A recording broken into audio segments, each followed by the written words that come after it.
If you ask someone about motion controls today, they would most likely mention the Wii, Xbox Kinect, PlayStation Move, or maybe one of the recent VR headsets. If you were to ask me about motion controls, the first thing that would come to mind is the Sega Activator. Released in 1993, the Sega Activator is a full-body motion controller made for the Sega Genesis. The way it works is simple at a glance. The controller is composed of 8 sides that connect to make an octagon. The player stands inside the octagon, and then they move their limbs through these invisible beams to perform in-game actions. It acts like a 3-button controller for most games, but it would be much different otherwise. It sounds like a cool idea, but unfortunately, the Sega Activator was a failure. I mean, looking at this now, I can't really be surprised that it failed. You can get 2 6-button controllers for the price it costs for one activator. And even if you did get the right room conditions for this to work, why not just use a controller? But word of mouth is not gonna cut it. In order to truly see what this device is capable of, I'm going to test several games with the Sega Activator. Most of these are compatible with the Sega Activator, but we're also going to try a few that aren't. But first things first, we gotta set this thing up properly.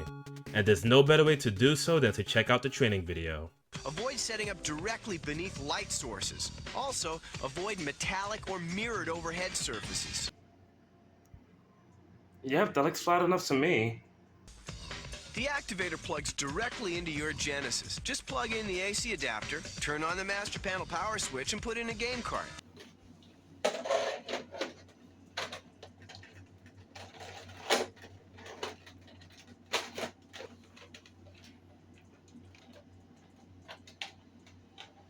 Hopefully this is good enough. The next step is the most important thing you have to do. It's called calibration. The activator beams must adjust themselves for optimum performance to the specific gameplay area. Stand away from the panels, at least 3 feet, and turn on your Genesis. Wait for about 20 seconds or until the game title appears on the screen. The activator will not work properly without this procedure. Remember, you'll need to recalibrate every time you turn on the Genesis or when you put in a different cartridge. That's all you have to do. It seems simple because it is.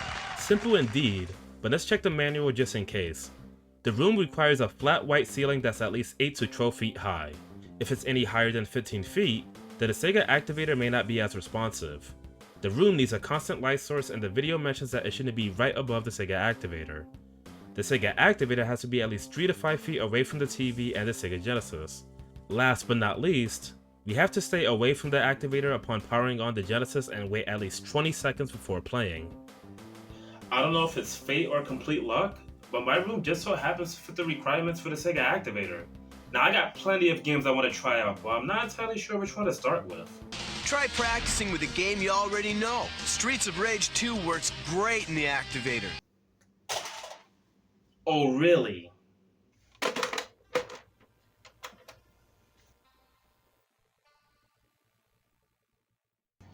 Okay, now the first thing that's already bothering me is that the lasers, I should say the high beams, are not high enough and that I can just, engage start with 1 and 2, because the way you press start is by putting both your hands back in diagonals, which is panel 4 and panel 6.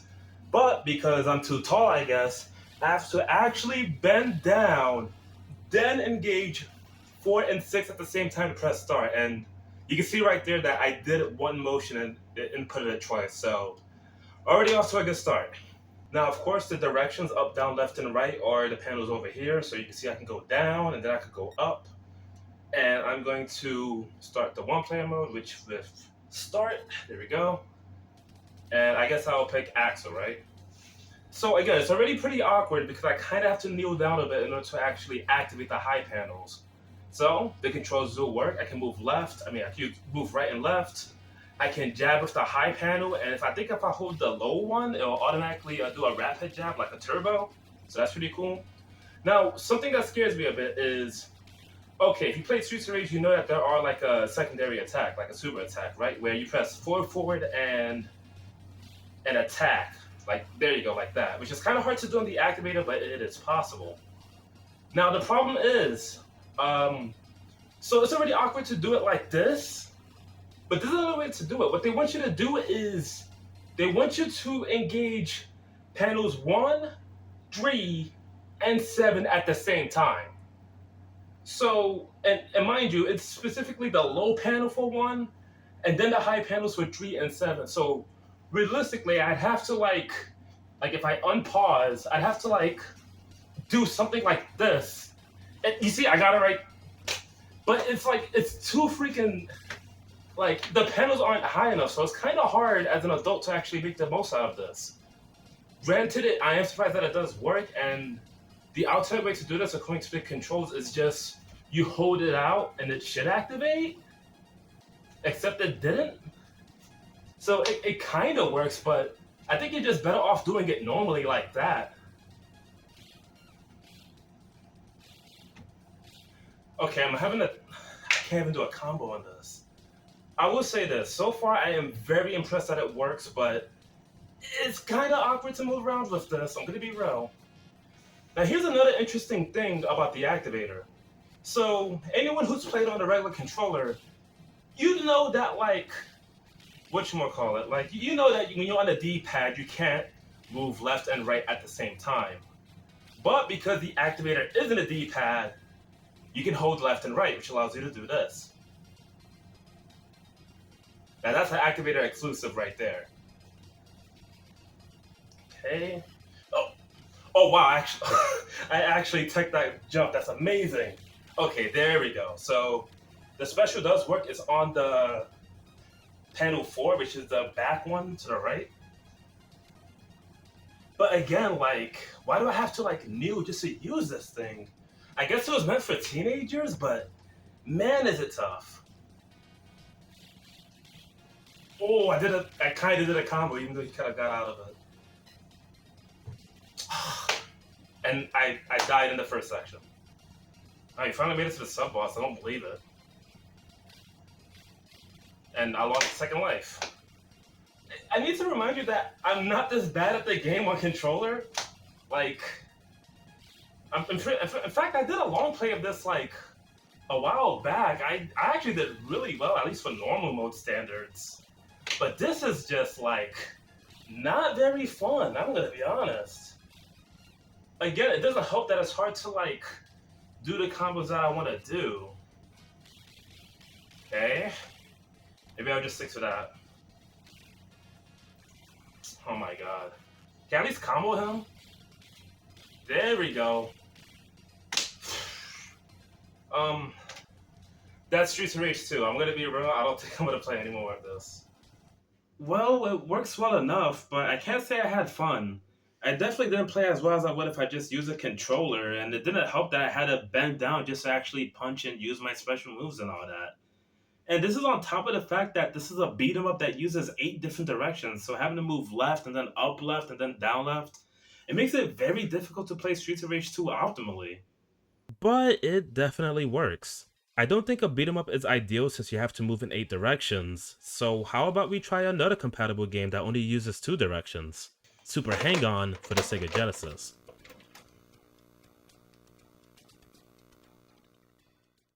Okay, that should be good enough for calibration. Alright, so Super Hang-On. Pretty simple game. Again, it's really just 2 buttons. Use right to go right, left to go left. Both of these accelerate, and if you engage both at the same time, it lets you turbo. And the back, the panels 4 and 6 lets you brake. So pretty simple controls. I don't know how this can go wrong. Again, on a controller, I can do pretty well in arcade mode, on beginner mode. So surely I can at least get to the first checkpoint here. So let's just start it up. Okay, and hopefully I can just play this while standing, because the cool part about this is I can just do this to accelerate. Then I can just lean down a bit so I'm making sure I'm touching the left and right panels. Not the most comfortable, but I would have to do. Okay, that is not a good start. So I guess I can just hold out my hand like this. Okay, so far so good, but there's one problem. In Super Hang-On, your turbo is something you have to hold. It's not like you activate turbo and then it's like a boost. You actually have to hold it to engage it. So my question is, how am I supposed to hold turbo and turn at the same time? Am I supposed to do this and then use my legs? Okay, that's not a good start. Maybe try that. So I'm just going to engage both. When I reach 280, it should engage the boost. So here it comes. And I lost it because I ran out of speed, but that's fine.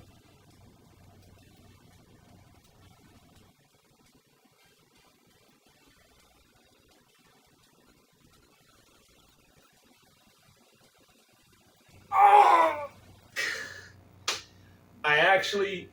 I almost made it. I almost made it. That's okay. I mean, okay, look, it's a motorcycle game, so I think maybe I'm going about this the wrong way. Let's try a different approach.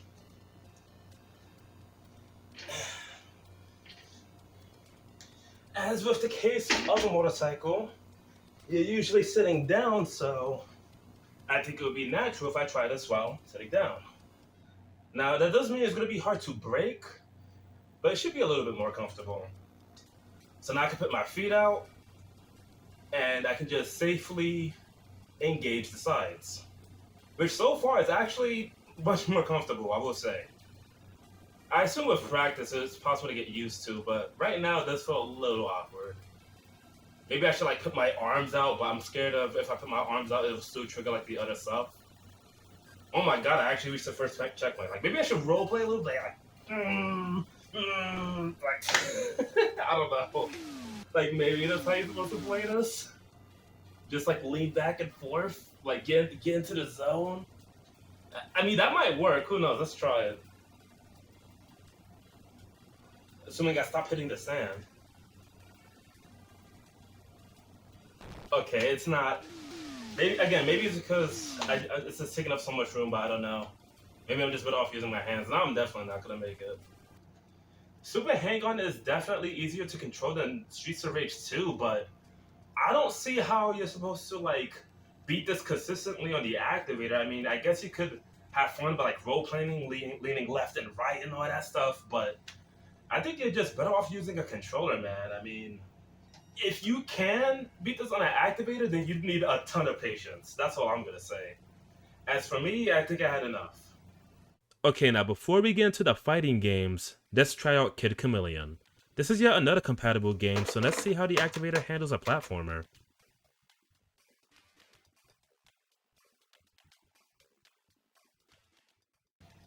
Alright, looking at the control scheme, I'm already a little nervous because, I mean, it's a platformer. As you expected, right goes right, left goes left, and going back is crouch.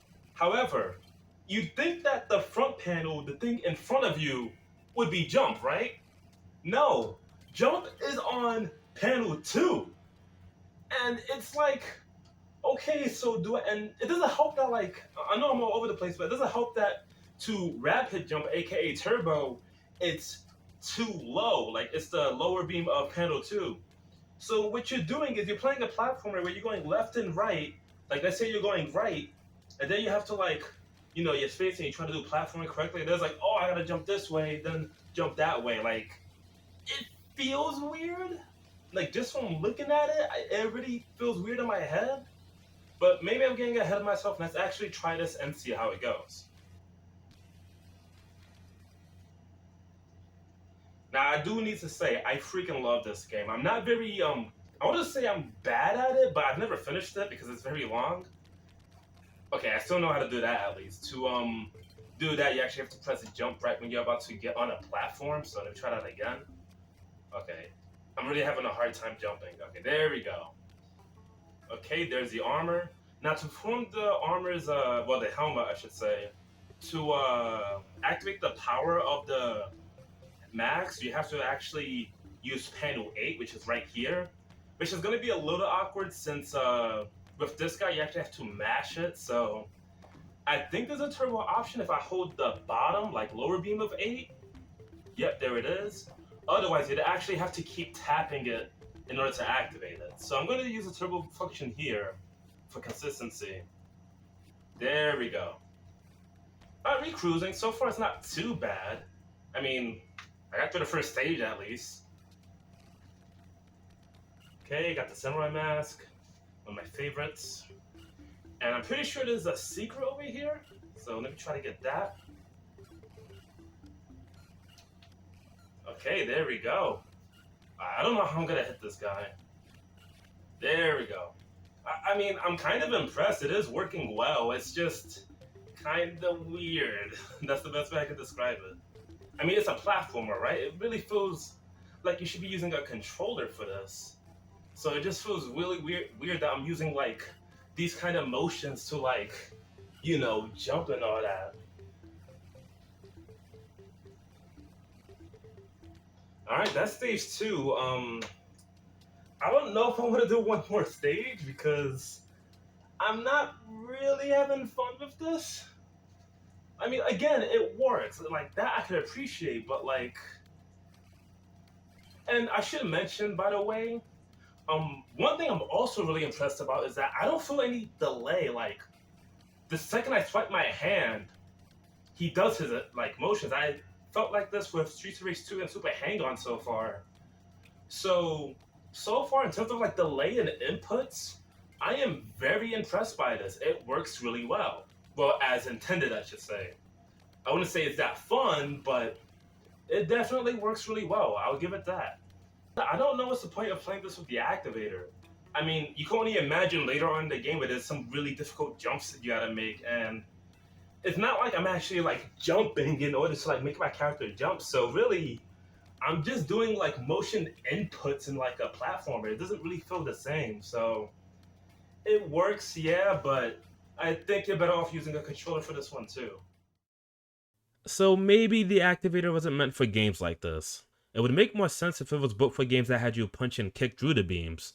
So without further ado, let's play some fighting games. Now, before we get into the compatible games, let's try some that aren't compatible. Naturally, this means that the Sega Activator will be more like a 3-button controller rather than doing specific inputs. So, of course, that means that the high beams will be A, B, C, and star, and doing the low beams will act as a turbo button. Now, I like to think that I'm pretty good at these two games coming up, so let's start with TMNT Tournament Fighters.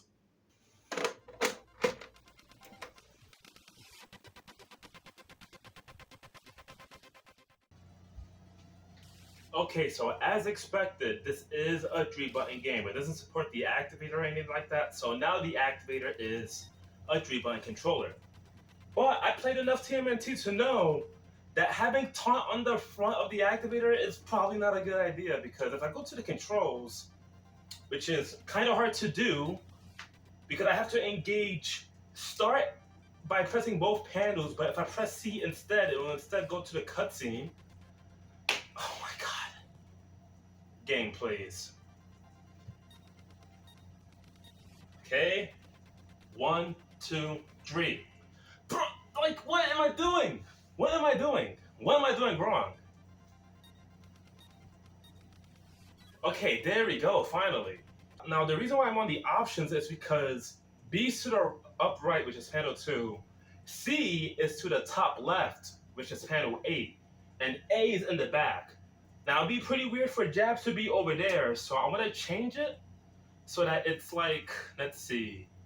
I want my jab to be C, and I want my kick to be B. Well, technically punch and kick, I should say. Anyways, we got our controls, and the first thing I'm gonna do is go to a 2-player match because I do not want the CPU to destroy me before I learn the controls. Because normally I can play this game well, but again, the CPU is kind of ruthless, and I kind of want a fighting chance I actually try to perform moves on this thing. Okay, so I did set the timer to infinite. Like I said earlier, I did change my controls so that panel 8 is punch and panel 2 is kick. Now, something I know about TMNT Tournament Fighters, there are special moves in this, and one awkward thing I need to point out first before I get into the special moves is this game does have heavy attacks. So you can see I'm doing kick right here. That's technically light kick. But when you hold forward and do an attack, you get the heavy version. Problem is, imagine doing this while crouching. So that means you'd have to engage panel 3 and 5 at the same time just to crouch and then press kick, which is, as you can see, that's easier said than done. Okay, so yeah, performing heavy attacks while crouching is pretty hard, but how possible is it to perform special moves? Well, thankfully I know his special moves by heart. So the first one is Beetle Flash, which is pretty simple. You just keep mashing an attack button, which is kind of hard to do on the activator. Again, thankfully, if you do the lower beam, it will activate turbo, so that's one way to do it, I guess. And now the other move is a charge motion, so I have to hold back and then press forward attack in order to get hover horn. So I'm gonna hold back, then forward button. It works, I'm surprised. And I even got the heavy version too, aka the kick version. Now the other move is Beetlejuice, which is it's down forward, like a quarter circle forward, like a Hadouken, which is so I have to do something like this. I swipe my hand back, then I put my other hand out, and I immediately swipe to the left in order to perform it. So it'll be something like this, assuming I can get it out. Because the thing is, the reason why I'm having a difficult time doing this is because I gotta remember to immediately withdraw my hand from down in order for the motion to register. And even then, it doesn't feel all that consistent. So, performing special moves in a fighting game, not very fun to do on the activator. Now, I am glad to say that thankfully, when you reset the Genesis, that you don't have to calibrate the activator again. You can just go right in if you just press reset instead of power off. So that's one thing I would give it at least. Yeah, at least you don't have to calibrate it twice. Now it'd be really cool if I can press start, which is again I have to activate both at the same time. Please. Thank you. Alright. Well, I might as well stick to the only character I know right now. And I don't know how I'm gonna beat the CPU in this. It is on default difficulty. I am not playing this on hard. I refuse. Or I should say level 8. So we're just gonna try to grab loop them. Here we go. Alright, got the grab. I just need to time this well. Yo, I'm shocked. There's no delay. I'm actually like timing it really well here. I'm timing it really well here. Oh my goodness.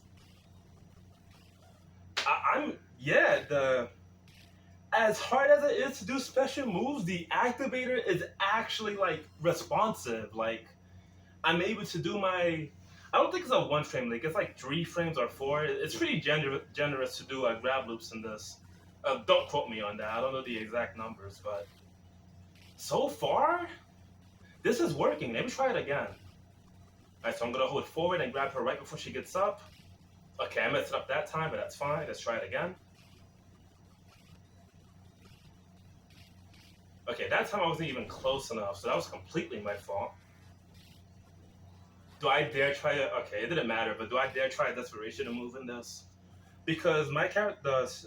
I should say Musha Beetle since that's his Japanese name. But to do a desperation move, it's back and then half circle back, but without the back move. I'll probably show it on screen, but you can see why I don't want to try to attempt it. Like, I don't know how. Okay, that's one. Let's try to get the rest. So I'm going to hold forward. And I messed it up, and oh, I'm still alive. It didn't, I don't know. Yeah, it's tournament fighters. I mean, you can grab loop at least, so it has that going for it. Okay, that was dreadful. I mean, it's bad enough I had a hard time performing special moves, but I couldn't even play neutral properly. Like, just trying to like perform heavy attacks and special moves, and I can only imagine how hard it could be to perform special moves in the next game coming up. If you play this game, you know where this is going.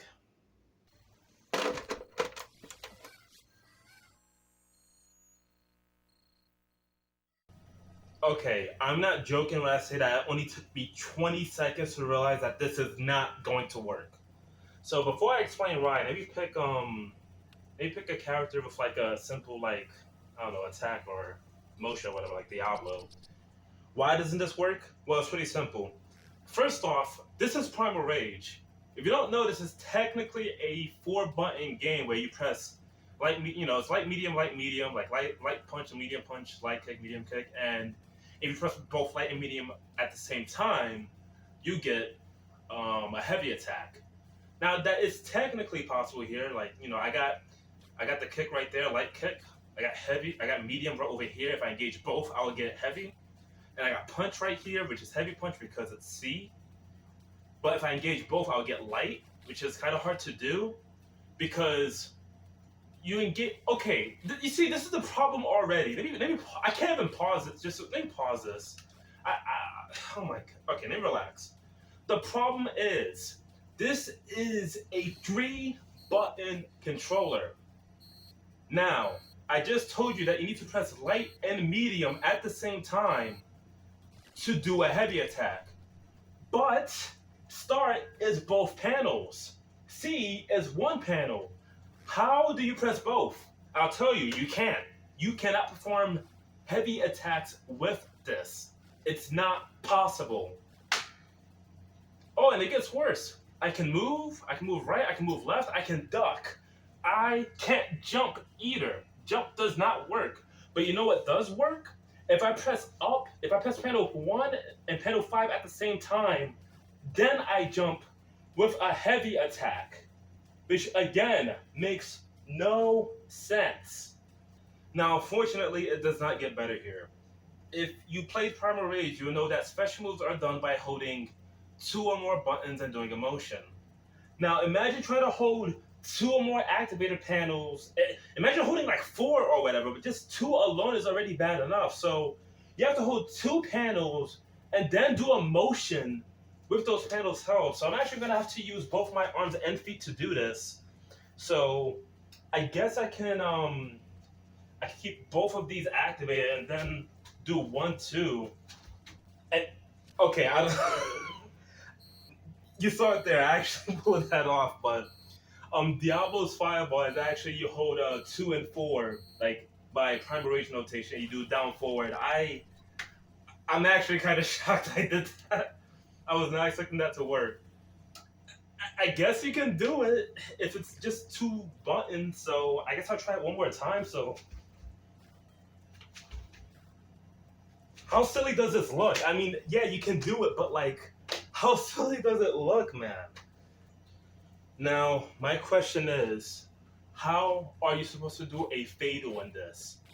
I'm going to be real with you, I don't know the answer. But I'm going to try.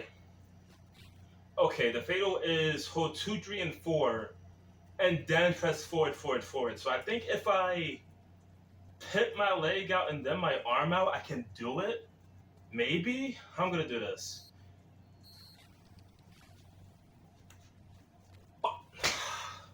What I was trying to do is maybe like go 1, 2, 3, and then like maybe I don't want to play this anymore. Moving on.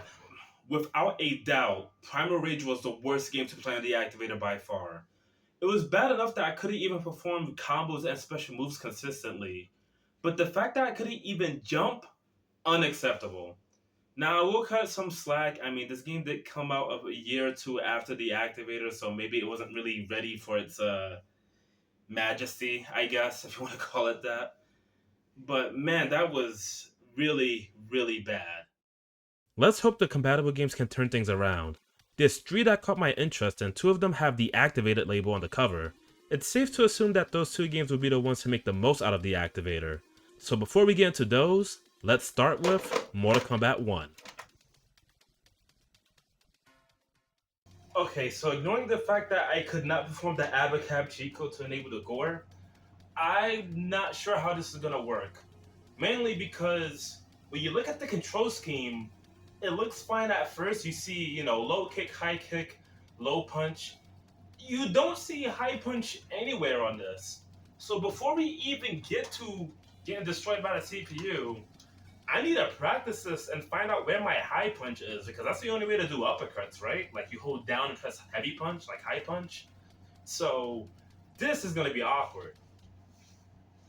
So the first thing we're going to do is try to find out heavy punch. We have our low kick, we have our high kick, we have our low punch, and Okay, there's block if I engage both, but where's my heavy punch?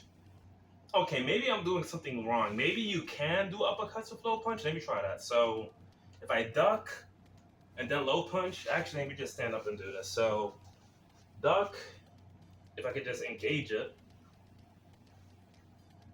Oh my goodness. Okay, this is. I swear I actually could let it calibrate. I don't know why it's acting like this. Okay, I can uppercut.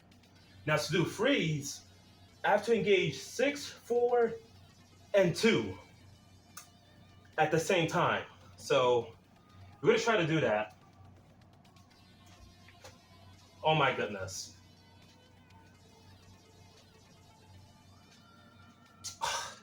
Like, again, maybe if I was like a teenager or younger, maybe I can do this consistently, but having to engage 3 panels to do a special move at the same time, by the way, like there's no leniency. It's just like, why? Jeez. If you couldn't tell by now, I am getting a little tired, so I'm definitely taking a break after this one. Okay. So I already accepted I can't do freaking freeze by doing 3 inputs at the same time. So instead, I'm going to do it by down forward low punch. If the game lets me do that. Kind of hard to do when you're in the middle of combat, I gotta say. I did it first. Okay. I want to uppercut. Okay, okay. And then slide. Okay, that kind of comboed. So I guess that worked. Oh my goodness. Okay, I don't want to play this. I'm done. This is not fun. That was almost as bad as Primal Rage. And I know that with more practice, I could get better at the game, get better at Mortal Kombat with the Activator. But yet again, with every single game I played so far, what's stopping me from using a controller? I mean, well, thankfully, the next 2 games coming up is going to be very interesting. If you really want to see what the Activator can do, look no further than Nintendo Champions.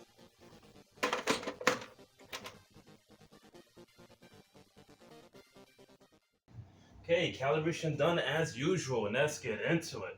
So I'm pretty sure to engage start for Nintendo Champions is actually the lower panel in panel 1. So just low beam panel 1, which is so much more simpler than just like having to engage both 4 and 6 at the same time. So far so good, I gotta say. Now, as usual, the menus do control, like the up, down, left, right controls the menus. High beam up is to go up, and low beam, as I said before, is to press start. So, as usual, we're going to go into a 2-player match first. Now, I do want to change the options, so I have infinite time. So let's do that first. And I guess we might as well change the stage. Midnight's is one of my favorites, so I'll go with that. Okay, everything seems good, and let's get into it. Okay, now the first thing I gotta say about Nintendo Champions is the controls, easy to understand, easy to just get a grasp for it. Just high panels in front, light, medium, heavy. So simple. Kicks, light, medium, heavy. But except it's the low beam. So high beams are punches, and low beams are kicks, which is already we're off to a great start. Up, it is not jump because again it uses the medium punch and the medium kick. But the cool thing is you can move right, you can move left, but to jump right you activate the low panel to the right, and jumping left activates the low panel to the left, which is it's just so easy to like digest. Now the only problem I have with the controls is crouching and neutral jump. To neutral jump, you press both left panel and right panel, so you engage both at the same time. This is kind of easy to do by accident when you're like spacing your moves or whatever, like maybe trying to get to the right spacing. So you gotta be very careful to like not have both hands out if you're just trying to space your attacks or something. So that can be a little annoying. The other problem is crouching because to crouch, you just hold either down back, the back handle, which is panel 6, or to crouch to the right, you hold panel 4, high beam. Like both are high beams. You know what's the low beam for panel 4 and 6? It's pause. Low panel 4 pauses. Look at this. Look how sensitive it is. So if you actually did a long play of this game with the Sega Activator, and if you were wondering why there were times where I'd accidentally pause the game, it's because it's very easy to engage pause when you're trying to crouch block or just crouching in general. So it's a little annoying, but I will say, at least, attacking is really simple. It makes so much sense. And just jumping back and forward is also simple. Now, one of the coolest things about Nintendo Champions on the Sega Genesis with the Activator is performing special moves. Now, normally on the controller, you'd have to hold 3 buttons or do a charge motion. Now, the problem is when I try to do a charge motion on this, it doesn't work. I know I'm doing the right input, but it's not coming out, as you can see here. And trust me, I know it looks like I'm just stopping in place, but if there's one thing I did complain about when I played this on controller is that it's easy to do charge moves by accident even when you let go, so I cannot do them on the Activator. The reason is because to do special moves with Nintendo Champions on the Activator, you have to engage panels 2 and 8. Now when you do this, it makes a beep sound. And once this beep sound happens, your next input activates a special move. So what we have here is a device that lets you do special moves in a way that the controller can. And I know with a controller you can hold down back and then do forward button to do it in place. But the fact that you can do a charge motion while standing, and then you can get your combo in like this, heavy punch and then drill, that's pretty freaking cool. I gotta admit. Again, and another thing I like about it is that it's still kind of fair because, again, yes, you can walk forward and do charge moves, which is kind of broken, but because you have to engage the beams first, it's pretty much the same, if not slower, than, you're playing on a controller. You just hold back for 0.5 seconds, half a second, then forward button. There you go. Whereas the Activator player has to engage this first, and then they get the move out. But if you see my long play, you know exactly why the Activator is broken when playing against Nintendo Champions with this. Now, we have 2 of the same character. We got Xavier on the left, Xavier on the right. I'm going to perform a heavy punch with Xavier on the Activator. Now, look at the damage. I did a small chunk. It's just a heavy punch. Now, I'm going to do the exact same move with the pad controller, which is over here. And look at the damage to this. Look at that. Look! Bro! It takes the pad player 3 to 4 hits, dare I say sometimes even 5, just to do the same amount of damage that the Activator player does. Why, you ask? Because when you play on the Activator, you get a defense buff of ×4 or ×5. It feels more like ×4. But you get a defense buff when you use this. So what we have here is a controller that's technically pay to win. I've never thought that was possible. I know people complain when it comes to fighting games about joystick, keyboard, pad, hitbox, whatever. But let it be known, no. Let's talk that. That's just, I know that's a whole different realm, but let's talk about the Activator, because just getting a flat defense buff is that's crazy. And I don't think the manual mentions it either, so it's so weird that they just let you get a huge defense buff for using this. I guess they wanted to make you feel powerful, or because it was hard to use the Activator with this. So I don't know, man. Go figure. Who would have thought that a motion controller in the 90s would give you a blatant advantage in a fighting game? And not just against the player, but you can also use the defense buff against the CPU. And I would show an example, but I actually already did a long play with the Sega Activator. And surprisingly, it was easier than using a controller. I mean, the defense buff really does help. Anyhow, I think I saved the best for last. Or should I say, the worst for last.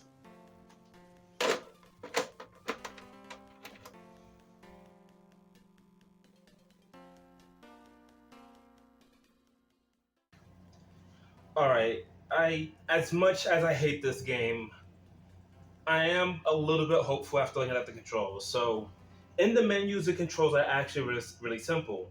You got up, down, left, and right. Start is down left. A is up left. B is up right. And C is down right, which is very, very simple. And you're going to need that because what you can do in this section, which is called Select Hits, you can actually customize your moveset.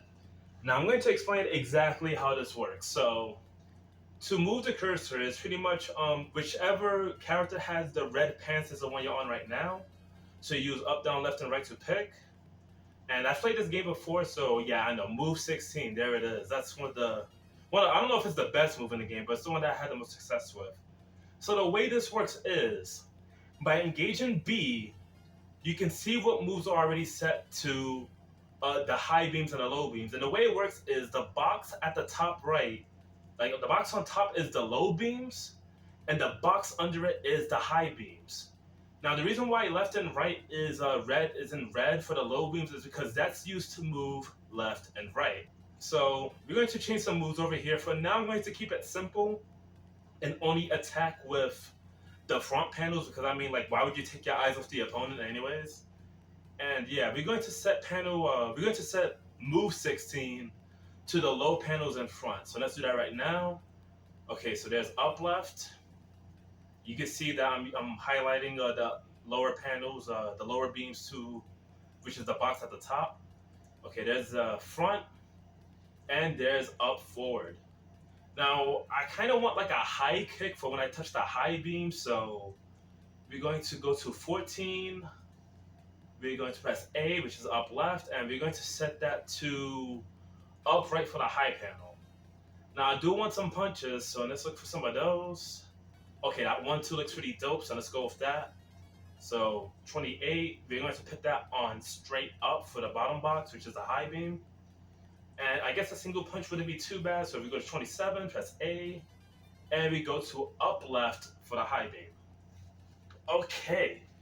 Now the most important thing is make sure you press C, which is down right. If you press cancel, which is start, it will actually not save it. And again, the cool thing is you can press B to see what moves we already have.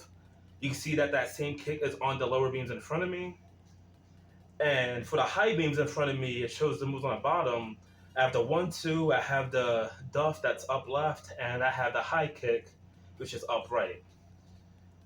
And for now, I'm not going to mess with the other moves. I kind of just want to keep it simple. If you're taking this game seriously, I guess you can fully customize it, but I just want to get a taste of what we're getting into here. So, got to make sure to engage C so that it saves.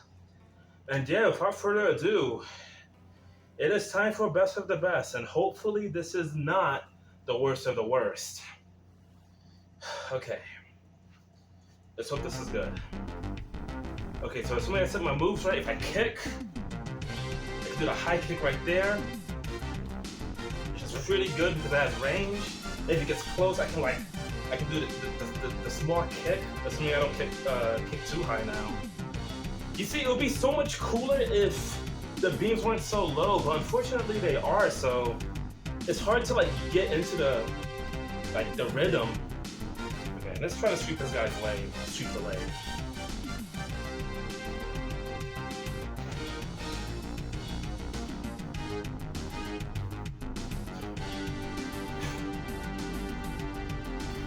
Okay, we're putting in work. Oh, hold up. Hold on. Let's hope I might actually beat the first opponent, even though I have less life. Okay, the hit detection is still a problem in this game. Gonna be real.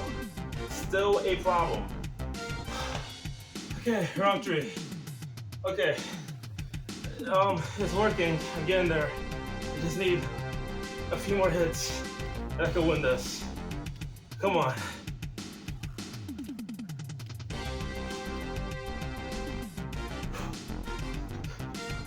Well, this is quite the workout, I gotta say.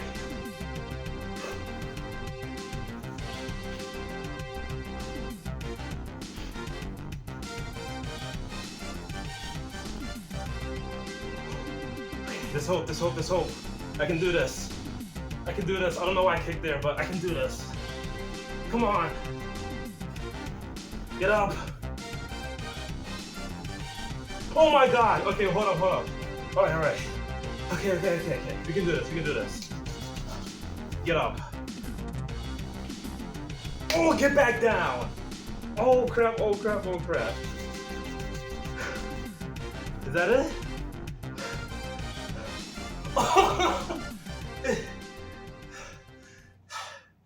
Holy crap, okay. So it is possible. Oh my goodness, okay. Alright. I think we can fight the next opponent. I mean, at least it's a good workout. I'll give the game that. Alright, let's fight against Woodman. Alright. I'm gonna take it a bit more serious this time. Let's do it.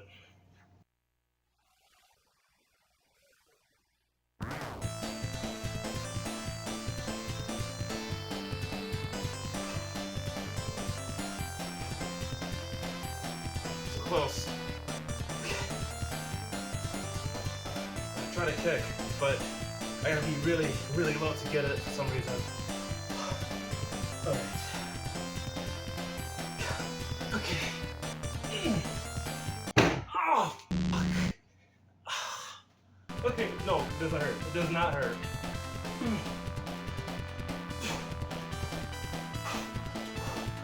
Oh, let's go! Alright. Oh, I'm in the zone.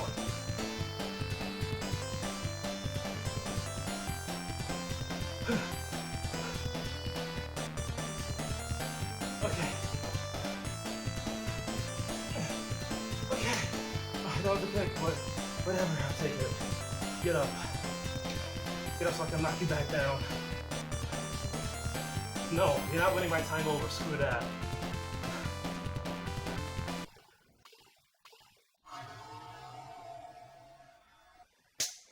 Okay, that was not a punch, but I will take it. Oh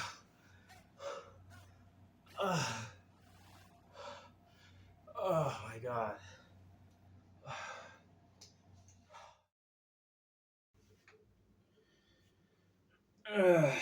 Okay, so we played a beat 'em up, a platformer, a racing game, some fighting games that weren't compatible, and some that were. And overall, I know why the Sega Activator failed. I'm pretty tired. I didn't really have fun having to bend down to actually touch the inputs consistently. But for some of those fighting games I played, that was actually one of the best experiences I've ever had. The most surprising part about the Activator is how well it works. There was almost no delay in performing actions, the manual was accurate in what each panel does, and it's not often that a device like this can make me enjoy a game that I otherwise hate. But while I did have a good time with games like Eternal Champions and Best of the Best, I can't say the same for the other games. They weren't unplayable, but there's no way I'd want to play them again without using a standard controller. In short, I think it's impossible for anyone including me to give this a fair review. It all comes down to the requirements to get it working. Sure, I was able to get it working without any delay and across multiple games, but it could be a completely different case for someone else. There's a lot of variables here, and I wouldn't be shocked if someone couldn't get it to work at all. In fact, I'm sure it's because of this reason that some consider it one of the worst controllers ever made. Maybe it needed more games to be built around it, or perhaps it never had a chance with how it is now. But I will say this, for a motion controller made in the 20th century, the Sega Activator is a very impressive product for its time. Thanks a bunch for watching. I am currently doing a guide on Eternal Champions for the Sega CD, but after I'm done with that guide, I will be getting into more reviews. You can always check the playlist on screen for my previous reviews, and as usual, have a good day.